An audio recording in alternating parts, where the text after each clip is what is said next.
Alex Volkanovski l'a presque fait. Il était à ça de gagner.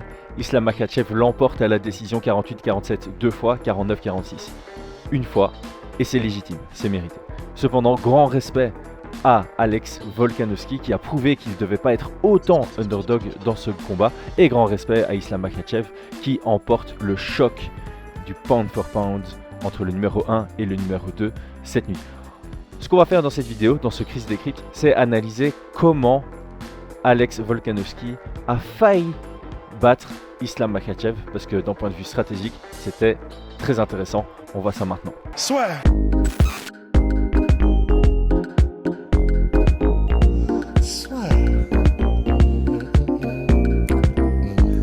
Entre dans l'octogone avec Unibet. Qui sera le vainqueur du combat? En combien de rounds? Fais tes paris sur l'app numéro 1 et profite de 100 € de bonus sur ton premier pari. Alors, ça s'est joué en 4 points. On va résumer ça. Il y a d'abord une priorité défensive qu'Alexander Volkanovski a mis en place avec une gestion de la distance et s'assurer qu'il n'était jamais ou quasi jamais dos à la cage ou trop proche de la cage. Donc responsabilité défensive, c'était son critère numéro 1, sa priorité numéro 1. Sa priorité numéro 2, c'était la gestion des risques. La gestion des risques en utilisant notamment des feintes pour rendre Islam Makhachev hésitant à shooter. La distance plus ses feintes, ça a fait que Islam Makhachev n'a pas si souvent shooté en lutte que ça. D'ailleurs, proactivement, il ne l'a fait qu'une fois, c'était dans le 4e round. Les autres shoots, c'était plutôt réactif. Le troisième point, sa troisième priorité, c'était évidemment marquer des points. Donc la stratégie offensive, parce que forcément, si tu n'es que défensif, tu ne peux pas gagner un combat. Et le 4e point, c'était de venir bien préparé en grappling. On va voir ça avec quelques séquences, quelques images clés selon moi. Donc, première image, après 8 secondes de combat, j'ai pris un peu au hasard, c'est une longue distance. Que ce soit en pied-point ou en lutte, la distance est primordiale.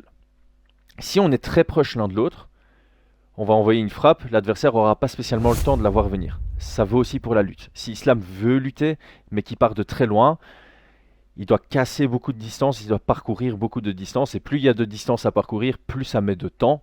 Plus il y a de temps, plus ça donne un temps de réflexion, un long temps pour réagir défensivement aux actions offensives de son adversaire. Donc la première chose que Volkanovski a faite dans ce combat, c'est s'assurer qu'il était à une distance assez lointaine pour voir venir les éventuels amenés au sol d'Islam Makhachev, qui est quelqu'un de très très explosif.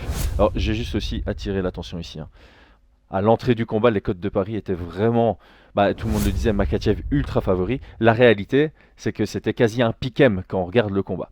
Donc, encore une fois, respect à Alex Volkanovski de nous avoir tous surpris à ce niveau-là.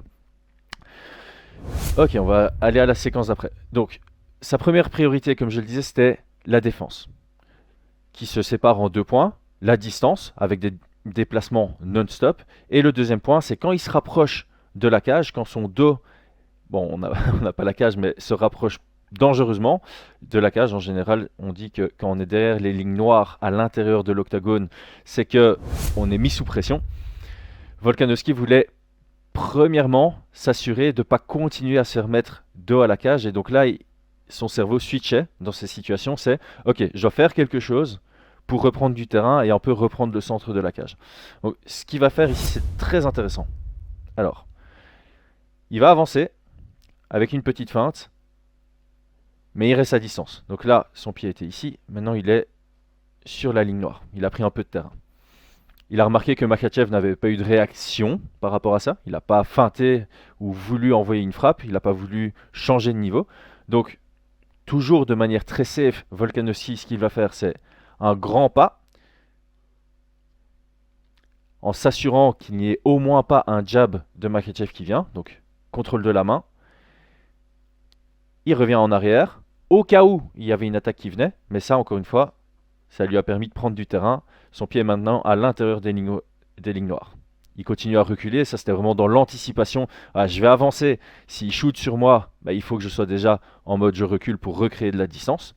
Et il va refaire une 3e fois l'étape, il va ravancer, il gagne le pied, l'angle de pied dominant, contrôle de main. Et cette fois-ci, comme il a vu que Makhachev n'avait pas réagi à ce déplacement juste avant, eh ben cette fois-ci, il reste sur place et regardez la distance qu'il a prise. Il est vraiment quasi au centre de la cage. Son pied avant est d'ailleurs sur le logo Monster. Ça lui permet de récupérer de l'espace, de reset et de pouvoir reswitcher son cerveau en mode ok, maintenant je peux me concentrer sur ce que je peux faire offensivement. Alors le point d'après, c'était ce que j'appelle la gestion du risque. On l'a vu dans le début de combat, d'ailleurs là ça fait que 1 minute que le combat a commencé. On le voyait envoyer quelques feintes d'uppercut, quelques feintes de genoux. Alors ça paraît bête, mais face à un lutteur qui a tendance à vouloir shooter vers les hanches de l'adversaire, voire des armes qui viennent d'en dessous vers le haut, bah, dans la tête, ça met une alerte. Ça met une alerte, ok, je risque de shooter, et si je shoot en même temps qu'en uppercut ou en même temps qu'en genou, collision, je risque déjà de rater mon takedown par la surprise de me faire toucher, mais encore pire, je risque de me faire sonner, voire mettre KO. Donc ici on voit feinte d'uppercut, et plus tard j'ai montré des feintes de genoux, ou alors c'était ici, voilà, feinte de genoux. Donc encore une fois, hein, ça fait 1 minute 15 que le combat a commencé. Donc Volkanovski montre quelques armes en feintant, donc sans prendre de risque. Hein, le but d'une feinte, encore une fois, puisque on n'attaque pas réellement, bah, si tu te fais toucher sur une feinte, c'est très bête. Donc le but d'une feinte, c'est de l'envoyer à une zone où on est safe. Donc ici, Volkanovski, feinte d'uppercut, feinte de genou. C'est des petits détails, mais ce sont des informations qu'il donne à Makhachev en disant attention, si tu veux shooter, il y a un certain danger. Alors maintenant, il peut se concentrer sur le côté offensif. Qu'est-ce qu'il avait préparé? Bah forcément, comme il impose une longue distance, il doit avoir une stratégie pour casser la distance. La stratégie qu'il a mise en place, c'est celle que Dustin Poirier utilise beaucoup, c'est l'utilisation de shift. Donc un shift, ici il est droitier, il va passer en gaucher. Hop, il avance. Encore une fois, ce petit contrôle de main, toujours une responsabilité défensive, même dans ses attaques offensives. C'est pour ça qu'il fait partie des grands combattants. Il casse la distance, il vient envoyer son crochet. Et hop, je reviens un peu en arrière, mes excuses. Le crochet, suivi du direct, en ligne. Et c'est la première surprise pour Makhachev qui se fait bien toucher après 1 minute 42 de combat. Donc là, on a envoyé un shift en anglaise. Ça sonne Makhachev. Et encore une fois, deux petites feintes de genoux qui suivent en se disant ok, Makhachev est touché, il va vouloir shooter sur moi, je vais lui montrer mon genou pour éviter qu'il shoote sur moi. Tout était préparé, tout était très bien calculé. Alors ici, premier moment où Volkanovski se trouve vraiment dos à la cage, c'est sur un échange. Makhachev fait un bon jeu de jambes, Volkanovski se retrouve dos à la cage. Voilà comment il va faire pour recréer de l'espace. Alors très intéressant. Et hop, première chose, il vient attraper la main avant de Makhachev et puis il va se déplacer du côté de la main avant. Du coup, la seule arme en anglaise que Makhachev peut envoyer, c'est son direct, chose qu'il va faire d'ailleurs. Mais puisque Volkanovski se déplace loin de cette main arrière, bah, il se met hors de danger et ça lui permet de récupérer le centre, ou en tout cas de l'espace derrière lui. Bon, évidemment, s'il n'y a pas de variété, bah, on est facile à lire. Donc ce que Volkanovski a fait, c'est non seulement il allait shifter en anglaise, mais il a aussi utilisé des shifts où il allait utiliser sa jambe arrière pour finir son combo sur un low kick. Ça a bien fonctionné plusieurs fois dans le combat. Bon, ici, ça me désolait de faire une vidéo uniquement sur ce que Volkanovski a fait de bien, puisque Makhachev a gagné le combat, il a quand même fait des choses énormissimes. Et ce takedown, je le trouve absolument extraordinaire. Donc, pour ceux qui se souviennent, dans le premier round, Makhachev prend le dos, le body lock dans le dos de Volkanovski, et il a vraiment du mal au début à l'amener au sol, parce que Volkanovski, notamment, il a une base très écartée, ce qui lui donne de très très bons appuis et une bonne stabilité au sol. Ce que Makhachev va faire, c'est un genre de feinte de direction. Il va envoyer son corps vers sa gauche. Donc ici, on va le voir pousser sur sa jambe droite et déplacer sa jambe gauche complètement vers la gauche. Ici, ce qui va complètement déséquilibrer Volkanovski. On voit que Volkanovski a une bonne base au début de la séquence. Et ici, les deux pieds de Volkanovski sont l'un proche de l'autre parce que Volkanovski pense qu'il va devoir défendre une amenée au sol dans cette direction-là. Donc il va envoyer sa jambe gauche bien plus à gauche. Et une fois que c'est fait, la feinte est jouée. C'était en fait une feinte. Makhachev vient taper son genou droit contre le genou droit de Volkanovski et au lieu d'envoyer Volkanovski vers la gauche, avec le haut du corps, il envoie vers la droite et ça va lui permettre de compléter le takedown. Alors il y avait tellement d'impulsion dans le takedown que Volkanovski a failli renverser la tendance en faisant un scramble et en se retournant vers Makhachev, mais là Makhachev, incroyable, il vient récupérer, donc c'est son genou gauche ici en dessous qui va envoyer de ce côté-là pour pouvoir prendre appui et renvoyer de l'impulsion vers chez nous, vers Volkanovski, et prendre le top control. Évidemment, quand on voit ce genre de choses, la logique est simple, la logique est basique, mais l'application est compliquée. Volkanovski, sa stratégie, c'était rester debout, ne pas me faire ramener au sol, et quand on voit ce genre de séquence, c'est clairement l'approche à prendre, et ça, il ne faut pas être un expert du MMA pour comprendre, ah, je combats contre Makhachev, oh ben je vais pas au sol. Alors, séquence suivante, dans le deuxième round, on voit un Volkanovski qui ne s'arrête pas seulement à un simple shift, il va faire un double shift ici, donc il passe de droitier à gaucher, pas d'attaque, pas de contre du côté de Makhachev, donc lui il va envoyer son jab, son cross, et il va se laisser emporter par son cross pour repasser en droitier, donc double shift. Ici il y a un Makhachev qui envoie un check hook, belle réactivité défensive de Volkanovski qui passe en dessous, et une fois qu'il est passé en dessous, il vient envoyer son double crochet et le deuxième touche à la tempe ou à l'arrière de l'oreille de Makhachev. C'est un genre de flash knockdown. Donc on voit un Volkanovski qui est bien en confiance dans ce combat, malgré qu'il perd le premier round. Parce que dans le premier round, il était très bien, il se fait quand même bien toucher, puis il se fait amener au sol. Deuxième round, ici on voit un Volkanovski qui prend confiance, qui commence à faire des double shifts dans ses attaques. Et encore une fois, je ne voulais pas faire une vidéo uniquement sur Volkanovski. On va voir quelque chose de très très propre de Makhachev. J'ai pas cité Dustin Poirier par hasard en début de vidéo. Dustin Poirier contre Joseph Duffy, ses shifts fonctionnaient très bien. Et puis à un moment, Joseph Duffy a trouvé des adaptations, notamment reculer, mettre un jab entre le shift. Et regardez ce que Makhachev fait. On a un Volkanovski qui passe de droitier à gaucher. Il vient de shifter. Et regardez la main avant de Makhachev ici. Poup, le petit jab. Vous voyez? Le petit jab entre le shift de Volkanovski. Ensuite, il sort, il prend pas le direct, mais par contre, adaptation de Volkanovski qui vient terminer son attaque, son shift, son combo sur un low kick qui va toucher. Donc, magnifique. Franchement, la stratégie de Volkanovski au top. C'est celle qu'il fallait pour battre Makhachev. Malheureusement pour lui, on a eu un Makhachev qui était malgré tout trop fort. Et ici, on va voir quelques séquences pour finir cette vidéo en lutte. Encore une fois, je m'excuse pour ça, je sais que je suis sur internet, c'est pour valoriser Volkanovski parce que la vidéo porte sur qu'est-ce que Volkanovski a mis en place pour presque vaincre Makhachev. Je profite de cette petite pause pour réinsister, respect à Makhachev pour cette victoire. Alors, système défensif de Volkanovski. Ici, on est en lutte. Sa première défense, c'était chercher le underhook. Il va venir chercher le underhook ici pour lever Makhachev. Hop, vous voyez, il vient prendre le underhook. Et ça lève Makhachev. Makhachev change de stratégie et il parvient quand même à amener au sol Volkanovski qui n'a plus le underhook. Deuxième stratégie de Volkanovski, pousser la tête, créer de la distance ici. Il tient à la nuque de Makhachev pour pas que Makhachev prenne du terrain sur lui en lutte. Très bien joué, mais Makhachev adapte. Il va faire tomber Volkanovski vers chez nous, ce qui va forcer Volkanovski évidemment à déposer sa main gauche au sol et il ne l'aura donc plus sur la tête de Makhachev.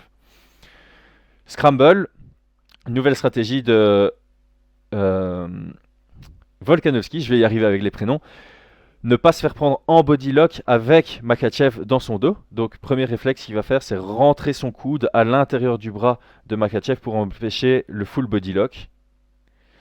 Deuxième chose, empêcher le crochet. Crochetage de jambe tenté par Islam Makhachev. Il n'y parvient pas grâce à ce positionnement ici. De genou, coude. Ça se relève. Maintenant, ce que Volkanovski va faire, c'est vraiment très bien pensé. Très simple, mais très bien pensé. On a le over-under. Ce qu'on appelle le over-under, c'est over. Donc, il y a un bras qui passe au-dessus du bras de Volkanovski, un bras de Makhachev qui passe entre l'épaule et la tête, et son autre bras qui passe ici en dessous. Over-under. Avec un crochetage de jambe. Donc, on est dans la recherche de la prise de contrôle de dos. Ce que Volkanovski va faire, c'est faire face à Makhachev pour plus l'avoir dans son dos, forcément. Et donc, pour ça, il va passer sa main lointaine, sa main la plus loin, à l'intérieur du over-under. Et sa main proche, il va la faire glisser entre leurs deux corps. Avec la perspective, on ne sait pas très bien le voir, mais ici, j'ai mis la flèche pour qu'on regarde. Il va le faire en même temps. Donc, la main, ici, passe à l'intérieur. On le voit sur cette transition de screenshot. Elle rentre complètement. Et une fois que celle-ci est complètement rentrée, son coude va rentrer devant les hanches de Makhachev et entre ses hanches à lui-même. Hop. Et voilà. Maintenant, sa main et son coude sont bien rentrés, il va pouvoir faire face à Makhachev. Très très bon système défensif pour refaire face et c'est lui qui prend le contrôle ici avec un très bon positionnement de tête et le underhook sur la droite. L'autre séquence que je voulais montrer, c'est aussi quand il se fait amener au sol. Même dans le 5e round, on voyait qu'il avait bien bossé. Ici, c'est sur un levier. Donc, en se faisant amener au sol, il ne veut pas que Makhachev prenne son dos. Donc, pour l'empêcher, il y a 2 armes. Il y a son overhook ici et il y a son pied ici qui va venir crocheter hop, la jambe de Makhachev. On va être attentif à ça sur le takedown. Hop, le crochetage de jambe. Et heureusement qu'il le fait parce qu'il a perdu son overhook. Son overhook est complètement perdu. Donc, la seule chose, le seul élément qui lui permet de ne pas se faire prendre le dos, c'est ce crochetage de jambe ici. Hop, et avec ce crochetage de jambe, il va l'utiliser comme levier pour essayer de reverse, de retourner la situation et prendre le contrôle. Là, Makhachev, il va envoyer sa jambe droite, hop, en dessous, pour encore une fois, comme dans le premier round, donner de l'impulsion vers Volkanovski et récupérer le contrôle, ce qui crée un scramble. Ici, Volkanovski qui prend une très très bonne position, appuie sur sa main, appuie sur ses hanches, appuie sur son pied, un tripod. Et c'est ça que je voulais montrer. De cette position-ci, malheureusement, la caméra va bouger, mais pour reprendre vraiment une très bonne position et se relever, il doit envoyer sa jambe gauche vers l'arrière. Et c'est en changement de caméra qu'on va le voir. Ici, sa jambe gauche, elle est ici, et elle commence à venir vers nous, donc vers l'arrière pour Volkanovski. Il va reprendre sa base. Hop, et une fois qu'il a repris sa base, de nouveau, on revient sur le premier réflexe, la première option, chercher le underhook. Il va rentrer son underhook ici à gauche, en se relevant. Et une fois à la cage, ça va être très très beau. Donc on est au clinch à la cage, on est aligné. Ce que Volkanovski va faire, c'est qu'il va se décaler pour pas donner un angle à Makhachev. Il se décale. Maintenant qu'il s'est décalé, position de tête. Hop, position de tête pour créer la distance. Et maintenant que la position est créée, il peut lâcher son underhook pour remplacer sa tête par son frame. Donc sa main gauche va sortir du underhook. Hop, et on la voit apparaître ici pour remplacer la tête, créer de la distance et reprendre une distance de pied-point, ce qui lui a été utile puisqu'il a scoré un knockdown suite à ça. Voilà, donc combat splendide. Pour moi, c'est le Fight of the Year. Bon, évidemment, on est le 12 février, donc il n'y a pas eu beaucoup d'événements, mais vraiment très très beau combat, des belles adaptations stratégiques de part et d'autre. Un Makhachev qui montre tout son arsenal en lutte et surtout, c'est vrai que j'ai oublié de souligner ça, mais il nous a surpris en pied-point. Il a sonné, pour moi, il a sonné 3 fois Volkanovski. Une fois dans le premier round, une fois dans le deuxième round à la tête et une fois avec un genou au corps, que peu de gens ont vu. Franchement, performance incroyable de Makhachev qui prouve qu'il continue à progresser, surtout en pied-point. Volkanovski qui vient tous nous surprendre en offrant un combat extrêmement serré à Islam Makhachev. Franchement, merci aux deux. Très bon combat, c'était une belle soirée. A très bientôt, c'était Chris Genacht.